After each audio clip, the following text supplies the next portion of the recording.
આવતીકાલે યોજનાર રામનવમી તહેવારના નિમિત્તે શહેર પોલીસ દ્વારા કેટલાક પ્રકારના સુરક્ષા વ્યવસ્થા આપને કરી દેવામાં આવેલ છે. છેલ્લા એક અઠવાડિયાથી પૂર્વ તૈયારીના ભાગરૂપે આયોજકો સાથે બેઠકનું આયોજન કરીને એમના સમગ્ર માર્ગ, એમના સ્ટાર્ટ ટાઈમ, એન્ડ ટાઈમ, આયોજકો સાથે નીકળનાર અન્ય વાહનો અને કન્ટેન્ટ સાથે જોડાનાર ભક્તજનોની સંખ્યા વગેરે અંગે પણ વિસ્તૃત એમના સાથે ચર્ચા વિમર્શ અને આયોજન અંગેનું મુદ્દાઓ અંગે વિસ્તૃત પ્લાનિંગ પણ કરી દીધું છે. સાથે સાથે વડોદરા શહેર પોલીસ, વડોદરા મ્યુનિસિપલ કોર્પોરેશનના અધિકારીઓ, ડિસ્ટ્રિક્ટ મેજિસ્ટ્રેટના પ્રતિનિધિ, હેલ્થ વિભાગના પ્રતિનિધિ, મધ્ય ગુજરાત વીજ કંપની લિમિટેડના પ્રતિનિધિ વગેરે સાથે જે સ્ટેક હોલ્ડર ડિપાર્ટમેન્ટ છે એમના સાથે હેલ્થ ઇમરજન્સી, સાફ સફાઈના મુદ્દાઓ, જે શોભાયાત્રાના માર્ગ અને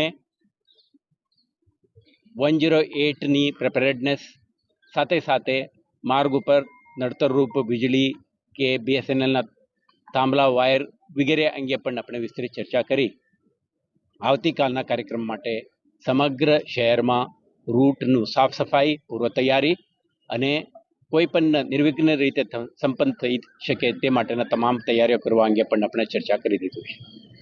આવતીકાલે જે યોજનાર ત્યોહારના પરિપ્રેક્ષમાં શહેર પોલીસ તરફથી 2500થી વધારે પોલીસ અધિકારી કર્મચારીઓ, 700થી વધારે હોમગાર્ડના સભ્યો, 3 કંપની SRPF જે કાયમી ધોરણે નિયુક્ત છે એમને રીડિપ્લોયમેન્ટ અને બહારથી આવેલા 2 કંપની SRPFને પણ આપણે તૈનાત કરી રહ્યા છે. ખાસ કરીને તમે જોયું છે ઉપયોગ કરવાના છે આજે તમે જોયું છે કે શહેર પોલીસ દ્વારા જે માનવબળ અને અધિકારીઓના સુપરવિઝન સાથે સાથે ધાબા પોઈન્ટ ઉપરથી જોવા માટે આપણા પાસે જે બાયનોક્યુલર્સ છે તમે જોઈ શકશો. ગ્રાઉન્ડ ઉપરથી આપણે નજર રાખવા માટે CCTV કેમેરાનું આખું મેપિંગ કરી છે. કેટલાક પોલીસ અધિકારી કર્મચારીઓ પોતાના ખભે બોડી વોર્ન કેમેરા પણ યુઝ કરી રહ્યા છે. સાથે સાથે તમે એક જોઈ શકશો એક પોલીસ વ્હીકલ જેના ઉપર આગળ પાછળનું સમગ્ર ઘટનાક્રમને રેકોર્ડ કરી શકે અને કમાન્ડ એન્ડ કંટ્રોલ સેન્ટરથી લાઈવ મોનિટરિંગ કરી શકે એવા એક વાહન પણ આપણે સ્પેશિયલી તૈયાર કરીને ડિપ્લોય કરી છે.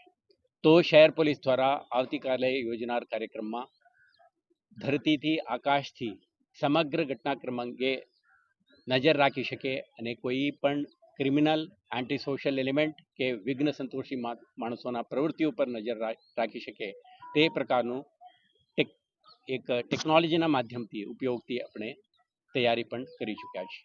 તો આવતીકાલે પોલીસનું દરેક સંવેદનશીલ વિસ્તારમાં હાજરી, ટેકનોલોજીના મહત્તમ ઉપયોગ અને ક્રિમિનલ, એન્ટી સોશિયલ એલિમેન્ટ્સના પ્રવૃત્તિ ઉપર નજર રાખીને આપણે આ કાર્યક્રમ એક શાંતિપૂર્ણ માહોલમાં સંપન્ન થાય તે માટે તમામ તૈયારીઓ આપણે કરી ચૂક્યા છે. તે ઉપરાંત કોઈ પણ પરિસ્થિતિને યાકુતપુરા ખાતે રામનવમી શોભાયાત્રા પોલીસ બંદોબસ્ત સાથે શાંતિપૂર્ણ નીકળી છે, શું કહેશો? આ યાકુતપુરામાંથી જેટલી બી શોભાયાત્રાઓ નીકળે છે, પછી કયા સમાજની છે, દરેક સમાજની શોભાયાત્રા જ્યારે નીકળે શાંતિથી, હર્ષો ઉલ્લાસથી અને પોલીસની સાથ સહકારથી આરામથી પસાર થાય છે. અને દરેક યાત્રા એનું સ્વાગત યાકુતપુરા મુસ્લિમ પંચ અને નવજવાનો કરે છે. પોલીસ પ્રશાસનનો સાથ સાગર કેવો રહ્યો છે? પોલીસનું સાથ સાગર અમારે વધારે બોલ્યું એ મજાક કહેવાય. પોલીસે જે શાંતિ અને માહોલ જે પેદા કર્યો છે, બધા જ સમાજને એકબીજાને સાથે રાખવાની કોશિશ કરી છે, એ બદલ હું એમને બિરદાવું છું પોલીસને.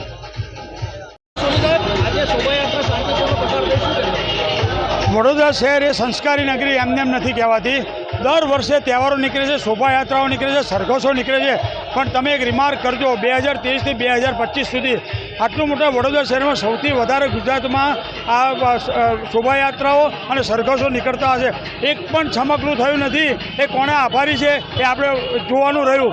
યાકુતપુરા હોય, ફતેપુરા હોય કે મચ્છીપીઠ હોય કે પાણીગેટ હોય, એક પણ છમકલું થયું નથી. આજ સુધી જે કંઈ ચમકલા થયા એ મારા મતે બહારના તત્વો આવીને જ કરે છે.